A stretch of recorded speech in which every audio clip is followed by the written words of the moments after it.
Hey, everybody. Welcome back to another episode of the Better Basics podcast. Dylan, it's good to see you, my friend. I know we're recording here and you're a little under the weather this week. How you holding up, my friend? Yeah, I'm okay. I'm a huge baby when I have a cold. And speaking of babies, I think I'm coming to terms with the fact that having a 1-year-old in the house means this winter is going to be a little rough for me. I think he's just a little vector of illness. He goes to daycare, gets a cold, comes home full of boogers and drool, and it's impossible to avoid it. So, yeah, I guess I'm building up my immune system while he does his, but I've got to get over my self-pity when I get sick because I just want to curl up in a ball and nap, and I don't really have that luxury anymore. Yeah, for sure. I mean, there really is. Yeah, not really much opportunity to feel sick and sorry for yourself. I did see something on the internet the other day about how when we get sick, something about our testosterone, where we actually like feel sick. When we feel sick, we feel it worse than when women do. And I don't know if that was just, one of those like make you feel better, studies, or if there was actually some traction to it. But have you heard anything about anything like that? Yeah, so this PhD engineer was doing some work for our company a little while back, and we were having dinner. And he shared with me, and I'm not as smart as him, so I'm gonna misquote, but I'll speak about it as plainly as I can, and then if you're listening to this, you'll have to go do your own research to confirm. But what he indicated is that there's some studies that suggest that there are biological differences in the way that men and women experience pain. And some of it has to do with this biological necessity for women having to do with childbirth. Yeah, that makes And sense. and somewhere in there, there is this theory that men do experience the common cold or symptoms of colds differently than women. Um, I don't. That's all I can share. Smart guy, but I don't know much more than that. There's something in there. I think I don't know if it has to do with testosterone, but or it's just some study that some dude made up to make us feel better about ourselves. Because Yeah. Courtney gets sick and she'll never tell you, and I get a sniffle and I'm like, I'm sick. Help, make me soup. Yeah. Well, I mean, in that, like the counter to that is I remember coming across a study that basically it was looking at men and women in the weight room, and it said, the basic conclusion of the study was that women's pain threshold when it came to like exercise was significantly higher than men's. Interesting. So, I mean, that's basically just like the opposite there. But yeah, that makes sense. And then it also, I think about that every once in a while when one of my female personal training clients, when they're really pushing it, like getting close to failure, and you can like see them working really hard and just like seeing how much it really sucks. And then I remember that study, and then I think to myself, what the fuck does that feel like? Yeah, man, they're just tougher than us. They are. Fact. Yeah, that's Yeah. a fact. Yeah. Well, What's new in the world of Matt? I don't know, man. I mean, it's just we're chipping away at Operation 315. Sent you a little progress report yesterday. It looks like, barring any major setbacks, that we're going to make it. What's the highest you've gone? Because that was what you sent me yesterday was a projection based on it was a One rep max calculator. Yeah. calculator. Yeah, but I mean it looks like you've gone up to 285. Have you tried it yet? I have not tried. Well, no, I haven't tried 315. I've successfully. I haven't done like a one rep max. I was doing heavy singles the other day, but I didn't have a spotter with me, so I didn't feel comfortable, going all out, and I didn't really want to like spill the bar. Like even when I'm doing this stuff, I generally don't have a spotter with me, and so I'm lifting without a clip at least on one side. So if I would ever not be able to get it up, I could just spill it off on one side. But like I never actually want to do that. Yeah, and then you Um, still got 135 pounds on the other side to manage. yeah, it's a lot of weight. Yeah, filling the bar with that kind of weight's no joke. Yeah, so when I was doing my the last time that I maxed out with a spotter, I was able to get 300, but that was months ago. And so yeah, this past time I was finally able to get I did 285. I've just been doing like my basic routine has been on my heavy press days I'll do 5 sets in like that 2 to 3 rep range.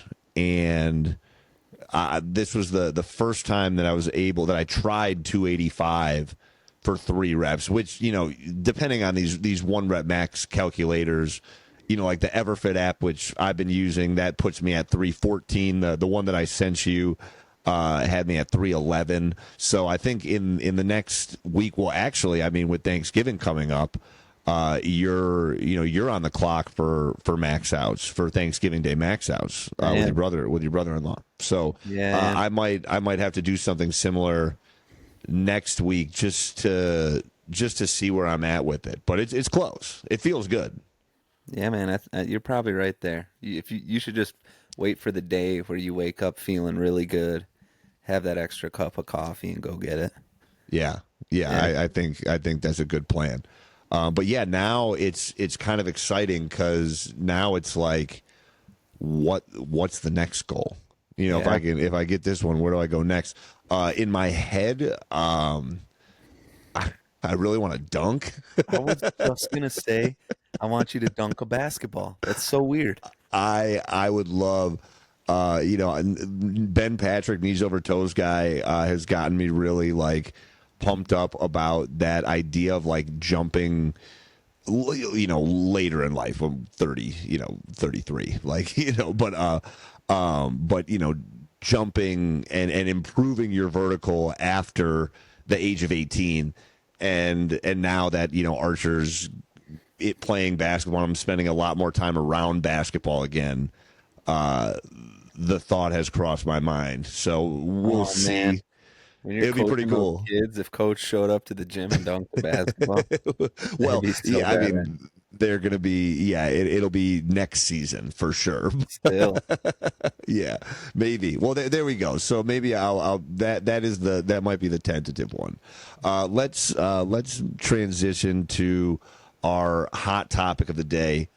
This one comes from U.S. News, and this is not a study. Normally, we try and find studies that are a bit more uplifting, things that kind of put a positive spin on health and wellness. This one can be a bit of a downer. So the article is labeled "Get Off the Couch. Another study shows sitting's health dangers."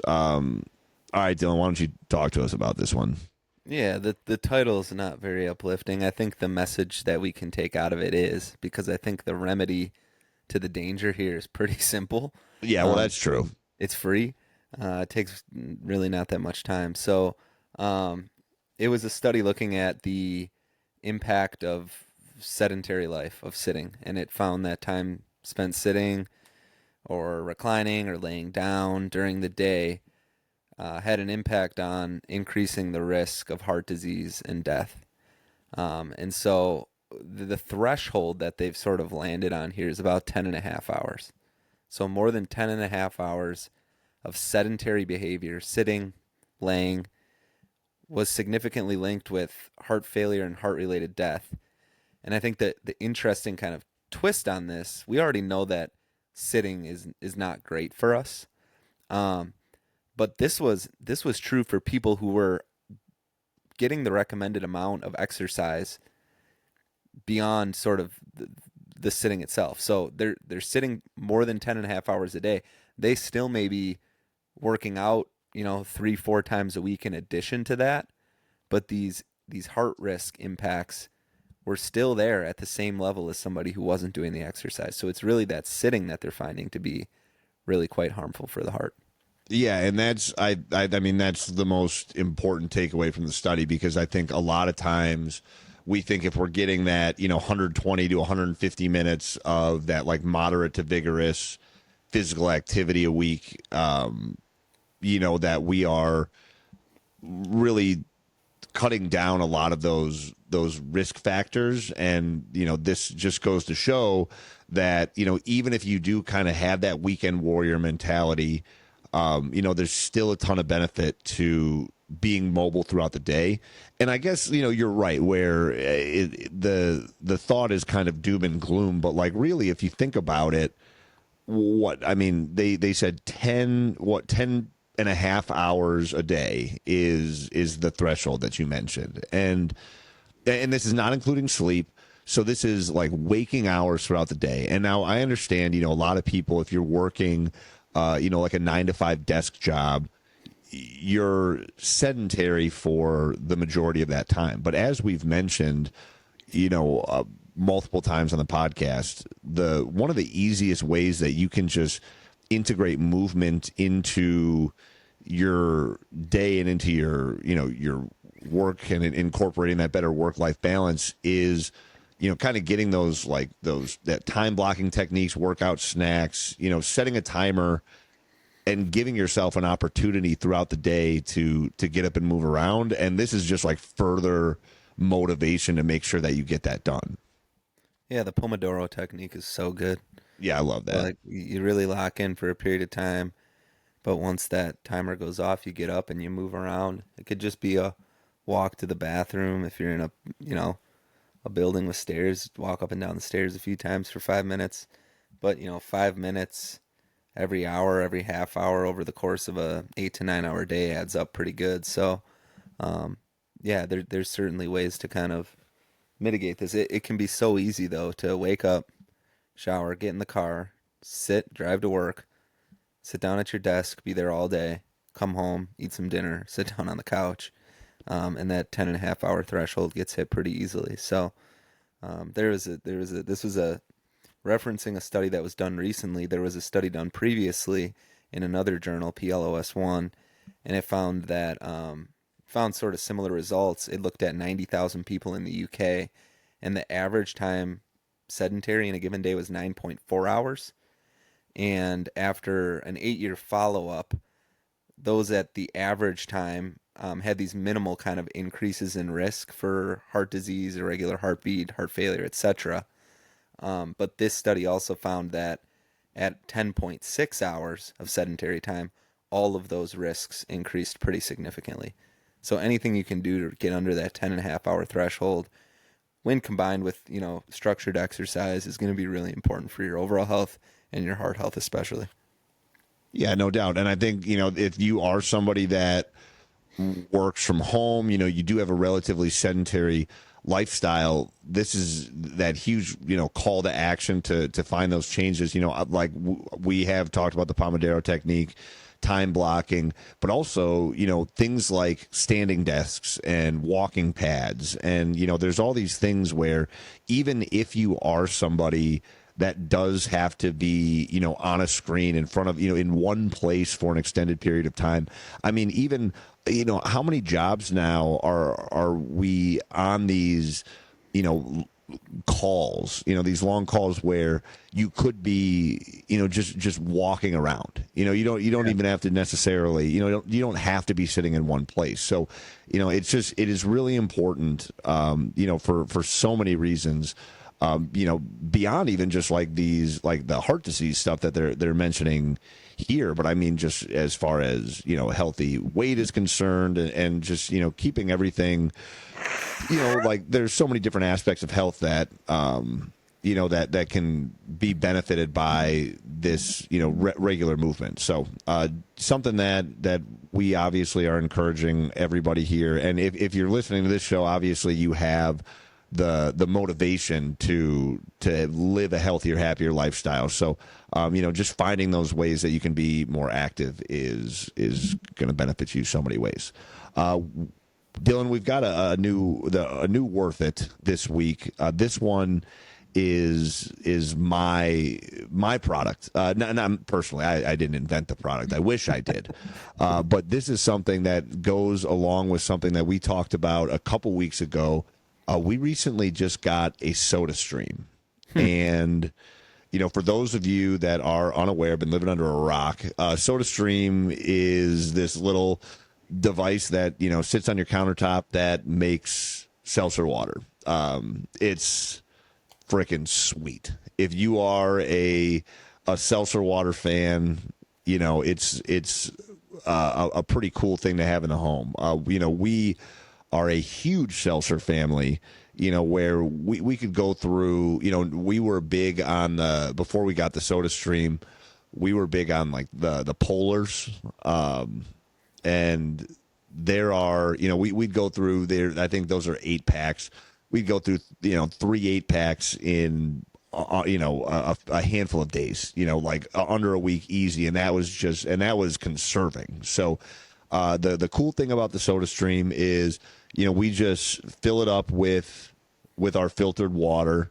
You put the carafe in the container, and then you just press a button a few times, and in seconds it makes wonderful carbonated water. Now, if you're somebody that wants the different flavorings, they have you can buy all different types of flavorings from like bubbly has different flavors you can add to it. I mean, there's Coca-Cola ones. You can make soda out of it, and it's pretty badass. Have you used a SodaStream before? I haven't. I'm not that big of a carbonated beverage drinker. But I just looked at about $110. Mm-hmm. So the economics on it are quite good. I mean, if you are someone who drinks quite a bit of carbonated canned beverages, you could certainly save some money by how often do you have to replace the cartridge, and what does that cost? So the cartridge I think it's like 66 liters Huh. is how much that it makes, and they are like $15 to replace. The nice thing is you order the cartridge, and then they send you in the cartridge, the container that it comes in. You put the used cartridge in it and then send it right back, so you don't have to worry about disposing of the CO2 cartridge. And it's pretty easy. So we've had this one for, I don't know, like going on a little under a month now, and we still haven't had to replace the cartridge yet. We did get the slightly more expensive version. I think ours was like $130, but we got these fancy little glass carafes that come with them instead of. I mean, the basic ones come in plastic, and Yeah. obviously, like something that we've talked about. Microplastics and leaching, that's something that we thought was important. I prefer to drink out of glass anyways. Now, one thing I will say, so I think it was like 2 days after, when like we bought this thing, Mateo was down at a thrift shop and saw the exact model, CO2 cartridges, glass carafes, the whole thing on a resale shelf for like $10. Oh So, man. Oh no. that is the thing where a lot the soda streams have been around for quite some time now, and a lot of people just don't have bought them over the years and don't like, and have since donated them to Goodwill or something. So if you are on a budget, I highly recommend looking for a used one before you go and buy a new one. However, if you are someone like me, and you are absolutely addicted to seltzer water, I think the $130 is worth it. Yeah, healthier alternative to soda for sure. Convenient in your own home. I like it.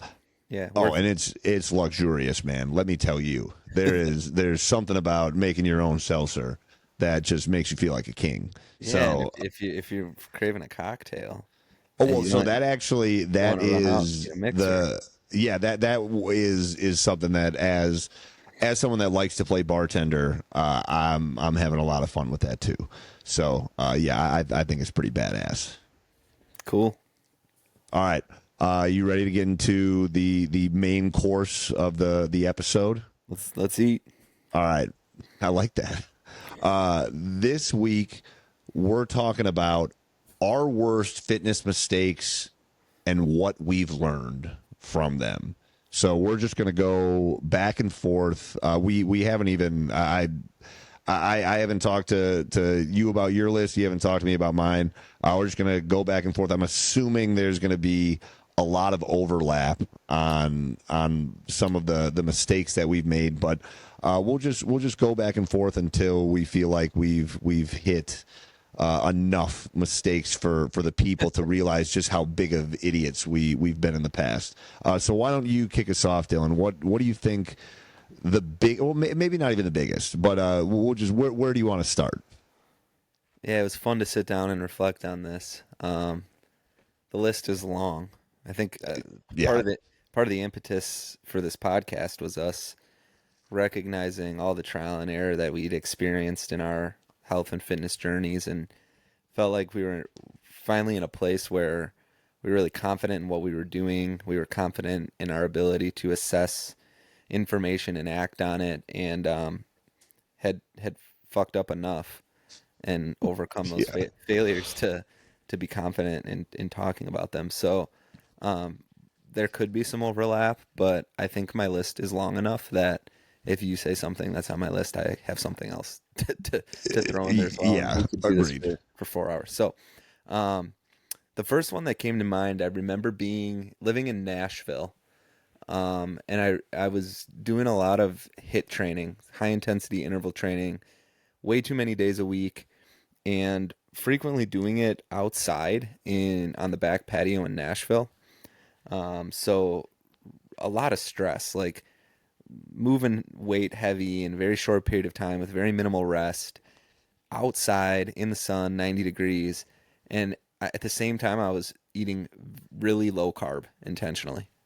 Like my ambition was to try this kind of keto adjacent diet. And I was simultaneously training in a way that I probably needed more carbs than I've ever needed before. And so I recall very well training one day, going with Courtney to for a hike later on that day, and feeling so bad, like just like I was gonna pass out, like I was just sore, tired, like head was in the clouds, headache, thinking I was like getting sick or something, and this cycle kind of repeated itself a few times, and all the while I'm thinking that I'm doing this really healthy thing, right? Like I'm cutting my carbs, getting all the shitty food out of my life, and I'm working out really, really hard. And what I learned from that was those things were not at all complementary to one another.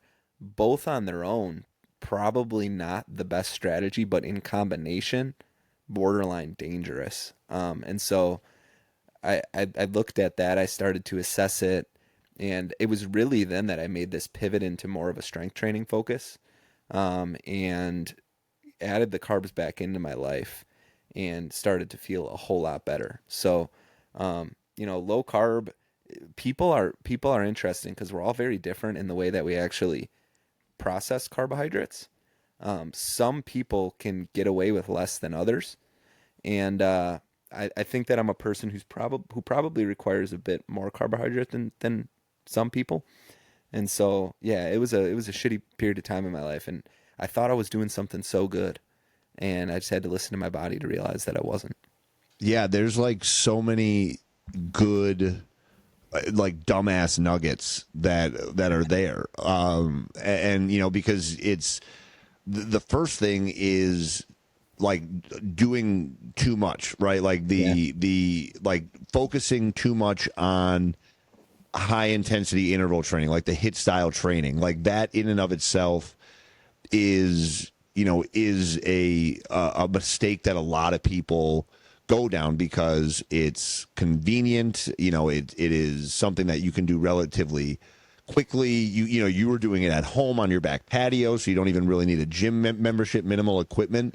But that is a really intense. It's high intensity interval training. It is something that's really, really strenuous on the body. And if you're not if you're not used to training, in general, picking that as kind of like your jumping off point is a mistake to begin with. And then two, I think just making that like a foundation of your training, making that the main focus and thinking like that's going to be it forever, right? Like I remember because when we were, I'm assuming you were doing one of those like on it 6 programs that we had run, and like because I remember doing that too and just thinking that that's how I trained. I thought that was like the type of exercise I was just going to do, and finding myself like worn out a lot as well. But then you pair that with unintentionally low carb diet, and you're asking for it's the perfect storm. So I think that's actually some really, really good insight, just as what not to do. And maybe like the lesson there is like, I think even like the best thing to do is like when you're getting started, seek expert advice, because anybody that really knows what they're talking about would have known like right away, immediately, like, hey, you're gonna mess up a little bit here. You're like there's potential problems. But a lot of times we just like go gung ho, and that actually like leads me into something. Wasn't going to be my first point, but something that I found myself doing a lot like when I was younger.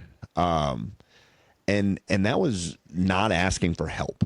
As someone who, I remember going to the weight room starting in middle school. I think going into, I think it was like 8th grade summer, we were allowed to go to the weight room. We were allowed to go to the Germantown High School weight room and start lifting weights. And I remember riding my bike there and just like learning by watching these high school guys who I thought all were going to be professional athletes at the time, training and like basically like just assuming that since I was an athlete, advancing into high school football, playing in college for a while, just assuming that I knew everything. And like the fact of the matter is that like I still don't know shit, and I do this professionally now, and I'm willing to admit that there are so many people that are more knowledgeable in certain aspects of training than me, and the best thing that I can do is be humble. If I don't understand why somebody does something a certain way, instead of approaching it with judgment or being intimidated by that fact, genuinely asking why and then figuring out if there's something I can learn from it. And that has been a huge, I think that it's more like that's even just like a life lesson. But especially as it translates to the gym. Yeah, I'm gonna ramble here for a minute, and it may not be a very eloquent thought, but it's something that I've been thinking about and haven't really articulated too much vocally yet. And it was really ramped up in me when I was watching the Mike Tyson Jake Paul fight the other day. And I don't know much about Jake Paul. He might be a wonderful guy. I'm not here to demean him, but his image is maybe what I'm reflecting on here. And watching him come out and all the promo stuff, I couldn't help but think to myself, like, as a father of a son now, like this is what young men are looking up to. And there's this struggle I've been having as I think about like what does it mean to be masculine? What does it mean to be a man? And I think that there's a bit of a crisis with young men right now in identifying good role models for what it means to be a man. And Scott Galloway, I love his podcast. He talks about it as you sort of become a man when you're contributing more than you're receiving from society, from your family, whatever it is. And I think that that point you just made, Matt, is an ideal thing for young men to hear. That like it's okay to ask for help, whether it's in the gym or maybe I'm getting a bit existential here, just in the bigger picture of life. But like I think men struggle with this a lot. The ability to ask for help when they need it. And probably especially in cases where it's like a physical pursuit. We're like just ingrained to feel like we're supposed to have that figured out. And I think that's really not the case. And I think it's really important for everybody, but for men especially to understand, especially in this world of health and fitness, you don't have to have it figured out. Like you can ask for help. Just because you're a guy and you're supposed to be strong doesn't mean that you can't go to people that have more knowledge or information than you and look to them for some help or plug into that community to see what you can contribute to it or get out of it. So I love that point so much.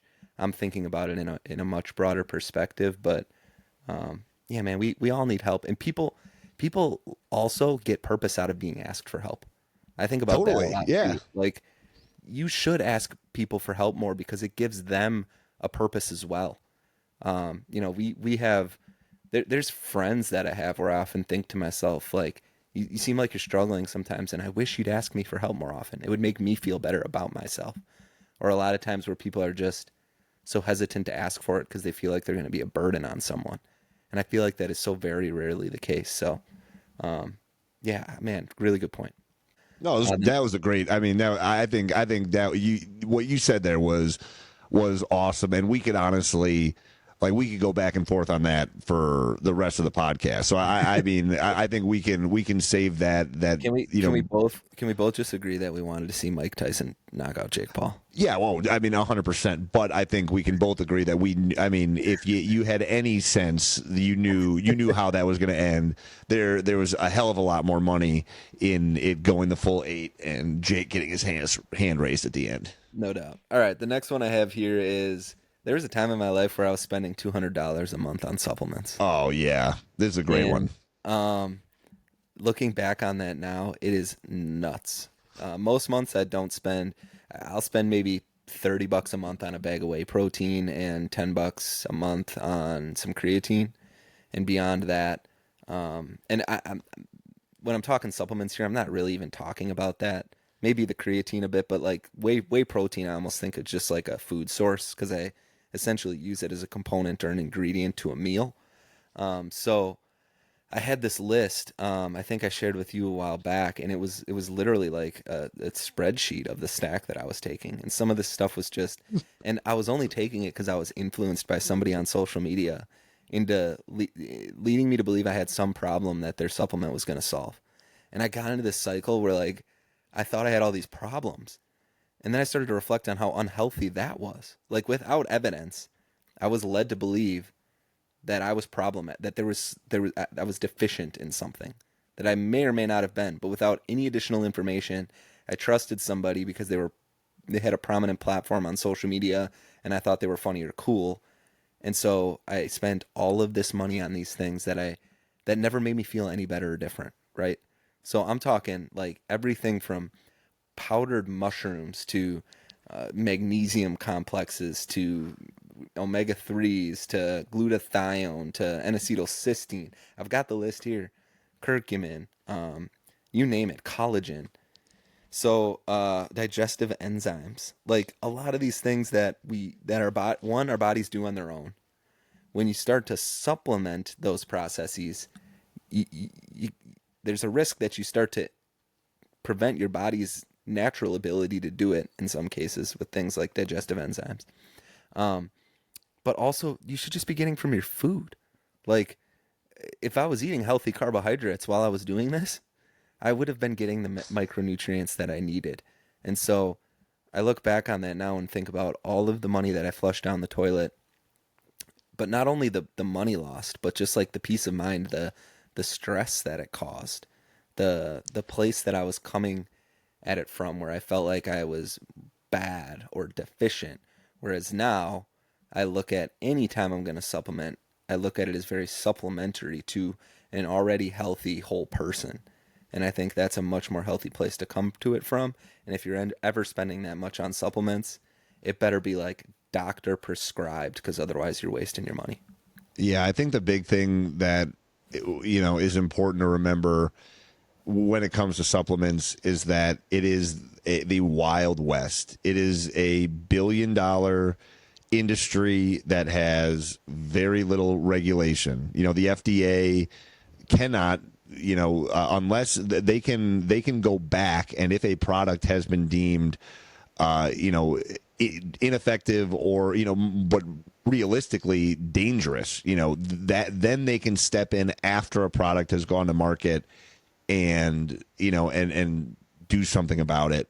But up until that point, until it's actually harmed somebody, they have no ability to regulate supplements. So if you are if you're feeling a certain way, just remember that, and it's the thing that we were both looking for, because I was in a similar boat. I still have in the back of my pantry, I still have a bunch of like old, like some stuff from Keon, some things from just some Onnit stuff, like all different kinds of supplements that are just hanging out back there, that I don't take anymore, and but we get them because we feel like they're going to be a part of the quick fix.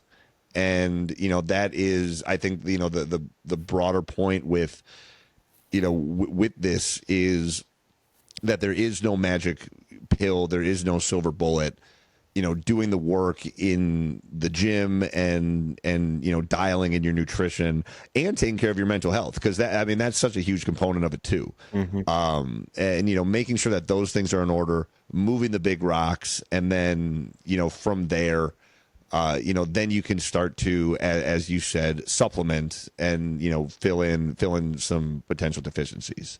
When I was thinking about the the biggest mistake that I made in the gym, this was something that I forever, it was just how I lifted. It was, from the very start, it was all about the numbers and thinking more importantly about how much I could bench, squat, deadlift, hang clean, etc., as opposed to how it made me feel.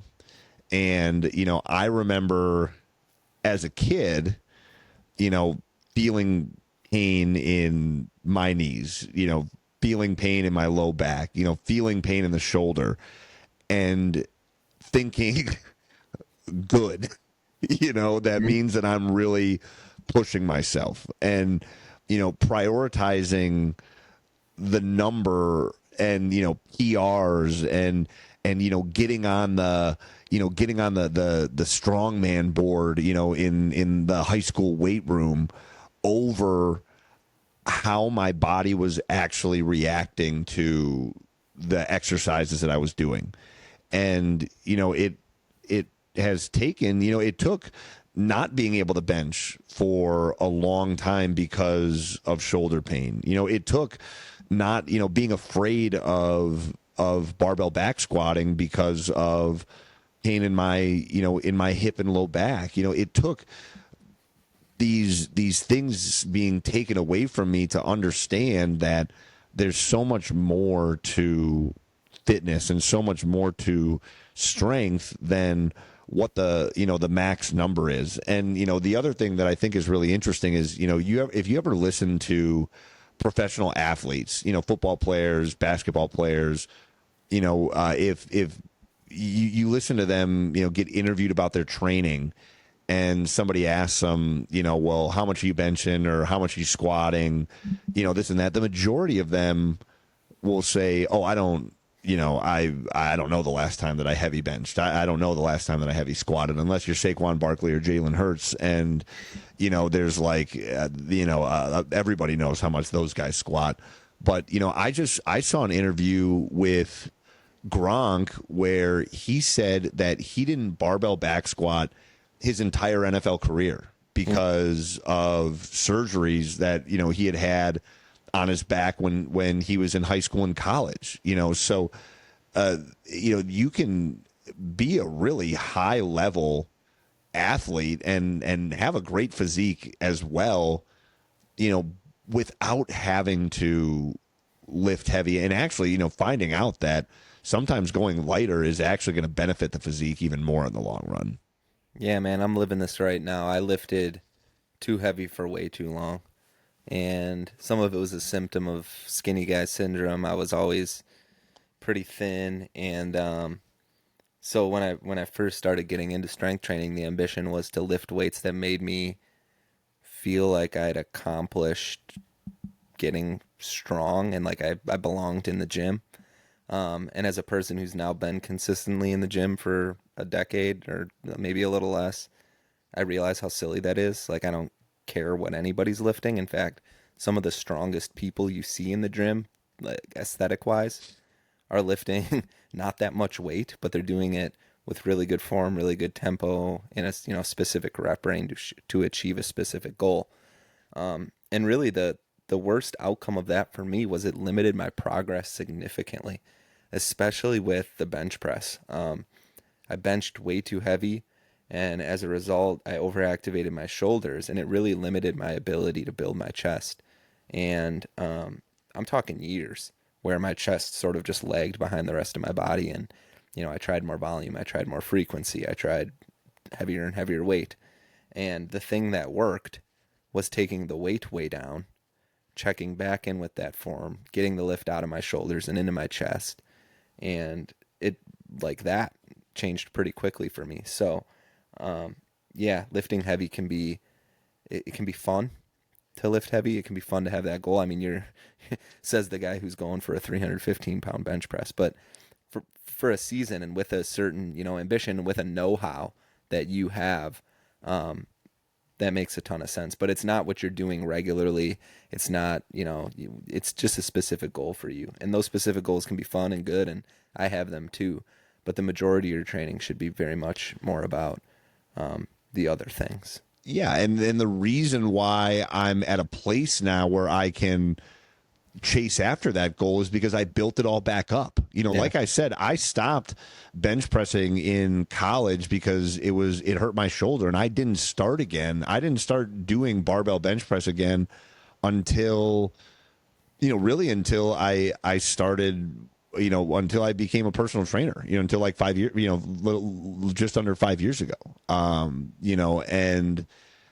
And then I started to build it back up, and that's kind of where that goal came from, was kind of this celebration of getting to a place that I didn't think I was ever going to be again, or even before, and that that's it, and that, I guess that's the point, is it doesn't mean that you can't chase big numbers. Big numbers are fun, and if you're trying to make progress, you should be hitting some big numbers every once in a while, but putting those secondary and trusting the process and trusting your body and understanding that, the numbers are going to come if it feels good, if the form is solid, if the foundation is good, the numbers are just going to happen, instead of saying, well, I want to be somebody that squats 400 pounds, so I'm not going to stop squatting regardless of how it feels until I get to that mark.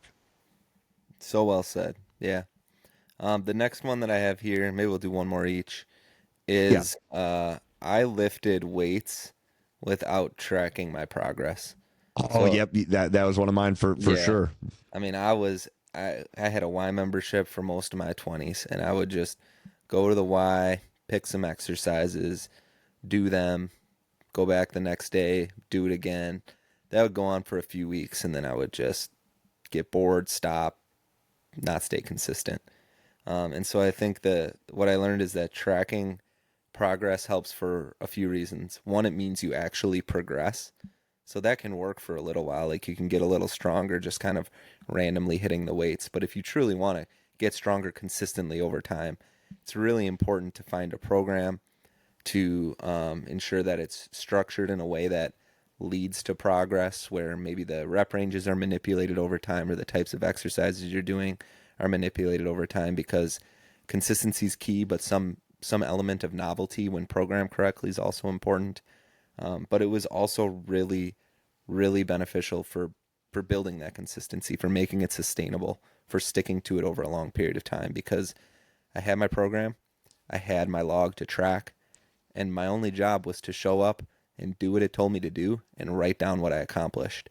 And that's essentially what I've been doing for 6+ years, is just taking that program to the gym, looking at the exercise, looking at what I did last time, sort of assessing where I'm at in that day, determining if it's one more rep I'm going to go for, maybe a little more weight, or depending on how I'm feeling, just trying to sort of achieve what I did last time. But seeing that continual progression over time is really the only ambition for me, and that's changed the game for me when it comes to fitness. Yeah, there's so many important pieces, to what you just said there. And, so I'm trying to figure out like where to start, because there's so much about that, is fundamental in making progress in the gym. And I think the most important thing, it's like with anything, anything in life. And this is that, kind of like James Clear, like Atomic Habits type thing, it is really hard to improve upon what you do not track. And if you are just kind of going at it randomly, you end up being one of those guys that goes to the gym and they do the same workout routine, with the same weights, same rep scheme over and over again. And then they wonder why, they're not making progress, and they wonder why, things hurt, because they're not, they don't have a balanced program. So, I think there's that. There's also the decision fatigue that comes into, if you are somebody that wants to keep things novel, you're not the person that is just going to do the same routine over and over again, but you go to the gym and you look around and you say, what am I going to do today? And, then you have to figure it out. And then all of a sudden, you do a couple exercises and you feel mentally exhausted before you're physically exhausted, because your brain, now you got to think about what exercises you're going to do and why you're going to do that exercise there, and what rep and set scheme you're going to go with. And, there's just so much value in having the program, because, like you said, now all I have to do is go to the gym and just, open up, whether it's on my phone or do I, if you have it printed out, whatever. And, it just takes care of itself. So, yeah, I couldn't agree more. There's no easier way to make progress in the gym than to, to have a program and track, based off that program, for sure. All right, I got one more. You do it. All right. So I think this one is huge for me. If I could go back and, just punch younger me in the stomach and be like, do this, I would be in such a better position now. And that is prioritizing, your warm up and mobility work. I mean, I cannot even begin to count the amount of warm-ups that I skipped and stretching that I just didn't do to save time, and and what that ended up doing to my body, leading to stiffness, to soreness, to nagging aches and pains. And now, I mean we've talked about it. It's not like I don't spend a half hour warming up. Like when I'm doing, if I'm doing my heavy press day, I have an 8-minute routine that, and I could even cut that routine down to 5 minutes if I needed to. But that I've got a routine that is specific to the exercises that I'm about to do, and they make all the difference in the world in making sure that I'm ready for for whatever exercise I'm about to tackle. And then on my off days, having those structured, mobility days, whether it is, I really like, like Kelly Starlett and his team, with Mobility WOD, I think that, or the Ready State now is what they call it. But, like whether it's doing a routine like that or, finding like a yoga video on YouTube, just like making sure that there's structure to those days and prioritizing them, because they really do make a huge, huge difference in, how I feel on a day-to-day basis. Yeah, this is one of those things that's really hard to understand the benefits of until you do it for a while. Like it's hard to buy into it. It doesn't feel as important or as impactful as strength training. Um, but if you do prioritize mobility and those hips start to get a little looser or that low back starts to be a bit more mobile, your shoulders start to get a bit more mobile, you'll feel that. Like if you do that consistently over time, and that almost feels better than getting stronger to some degree Totally. for a lot of I mean, people. now it does for sure. Being in my 30s now, I Yeah, agree. especially then. So you kind of have to just like trust the people that are telling you it's important and give some time to it. Um, and if you do, you will start to see those benefits, and they're really, really massively important. So I'm with you. I'm not a huge warm up guy, um, but I'm really cognizant of where I have some maybe mobility linchpins that I need to sort of work those kinks out in advance of an exercise. But 3 to 5 minutes for me. Like work out those linchpins, get the muscles warmed up a little bit, and I'm hitting the weights. But you certainly shouldn't go in cold, and especially if you're doing heavy lifting, then maybe you need to give a bit more time to it than if you're, working in more of that 10 to 15 rep range. Maybe well, I am working on dunking this next year. You could work on doing the splits. That would be a There's pretty a cool zero, thing for the podcast. there's a 0% chance I'm gonna do that. But we could figure out a mobility game. But the splits, man, that would take me a decade. I am nowhere close. Uh, I'll think of something though. Maybe, dude, I can't touch my toes. That is a good place to start. Yeah. That's probably a good So, place to start. well, maybe while you're trying to dunk, I'll just see if I can achieve what um, prevented me from winning the presidential medal in grade school. Oh, dude, did you Um, ever get? I mean, so that held me back forever. That was the one thing, the V sit and reach that I struggled with, and then I think it was in like seventh grade. We switched. We had it was just like this like flat board on the ground that we would just like sit on top yeah, of, and then we had to the reach sit and reach. reach with. Sit. Well, I know, yeah, but reach without, and you couldn't lunge, right? No. And then when I was in like seventh grade, we switched to like this box that you put your feet in, and you pushed this dial like down, like I don't down remember the that. measuring tape, and that allowed you to like kind of like oomph it a little bit more at the end. And so seventh and eighth grade, I was able to get my blue, Oh, you my got it because blue you cheated.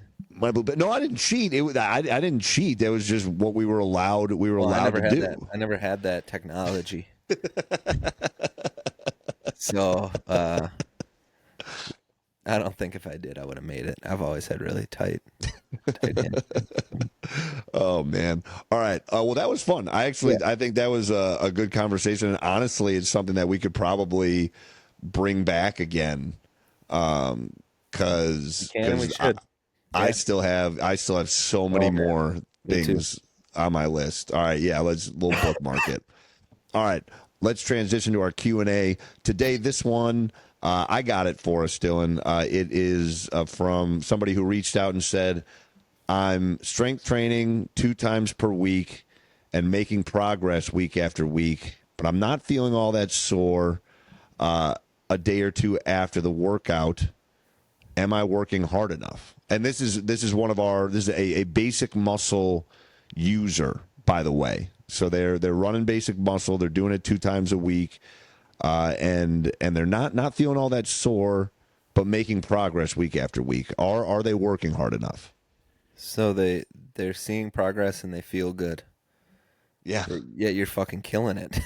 Yeah, they're nailing like, it. like you're in the Goldilocks zone. I think defining progress is probably important, but I'm assuming that you mean you're getting stronger, you're tracking your workouts and you're seeing progression in the number of, sets or reps that you're doing. And so if you're getting stronger, which is the most objective metric we have for progress when it comes to strength training, which is why I love it so much, and you're not feeling sore or fatigued, you're in the money zone there. Like that's fantastic. Now, you could experiment a little bit. You could throw in a bit more. Um, but what you may notice is that your progress stalls or you start to feel sore. I'm a person where when I train, and I've been doing this for a while, when I change phases and go into a different rep range, I'll typically feel sore for the first exercise or two for a day or so. If I feel sore for 2 or more days, I know I went too hard.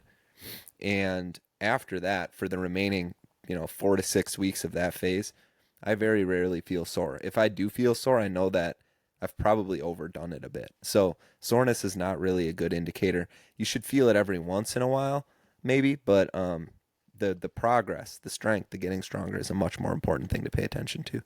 Yeah, nailed it. I mean, soreness is the most overrated metric for the success of a workout. And if you are making progress week after week, I mean, yeah, like every once in a while, it's fun to grip it and rip it. And if if you feel like you have a little bit more left in the tank, then go ahead and try. See what pushing it a little bit harder feels like. But if you're happy with the progress that you're making, why on earth would you mess that up? I think I think you absolutely nailed it. And but you're right. I mean, don't be surprised when you go to the next phase if you start to feel soreness. And because understand that novelty a lot of times is what drives that muscle soreness. So just because you switched up the rep scheme and the set scheme, and now you're feeling sore, it doesn't mean that anything bad has happened, or it doesn't mean that this rep and set scheme is giving you a better workout either. It just is novel, and it means that your body needs time to adjust. So I think it sounds like this person is absolutely killing it, and to just keep doing what they're doing. Yep. All right, let's bring it on home with the most popular segment in podcast history. It is the I Lift a Sad Song of the week. Dylan, it's my sad song this week, and I was racking my brain pre-show. You definitely have a genre. That you have that that pop punk genre that really brought us together as friends when we were in high school. I'm a bit more eclectic with some of my song choices, and this falls in that eclectic category. So this is from one of my favorite artists. It's Dan Mills. Off of his EP, Small Talkin' Saturdays. It's a song, Lonesome Love. Listen to that song. It is hauntingly beautiful. But give Dan Mills' entire catalog a listen, because that guy's freaking awesome. I have no comment. I don't know it, so I'll as soon as I'm I sent you this years ago. But you'll. It's Lonesome Love is the song, but listen to the whole EP. It's incredible. All right, man. All right. Thank you, everybody. We'll see you next time.